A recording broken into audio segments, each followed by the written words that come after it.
Chose promise, chose due. À quelques kilomètres des plages emblématiques de la région, je pénètre les terres vallonnées de l'Emilia-Romagna.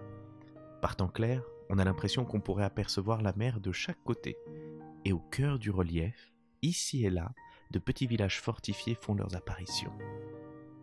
De la simple bourgade au château majestueux, ils sont tous plus incroyables les uns que les autres. Voici Urbino, ville historique devenue campus universitaire, le cadre rêvé pour étudier.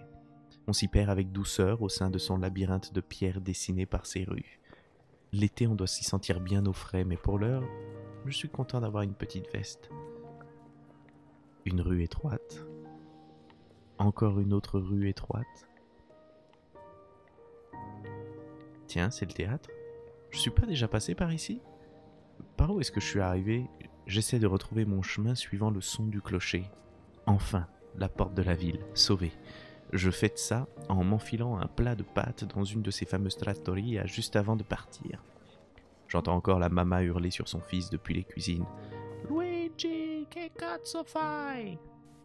Après une autre poignée de kilomètres sur les légers reliefs, un château se dessine dans le ciel. Ce n'est pas un rêve, mais tout simplement la vieille bâtisse fortifiée de San Marino qui perce les nuages au sommet de son rocher.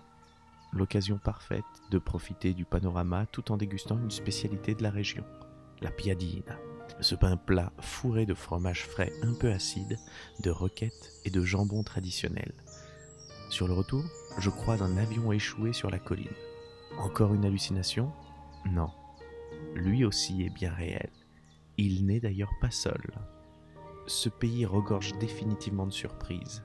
Cet endroit a des airs de fin du monde et pourtant transpire la sérénité.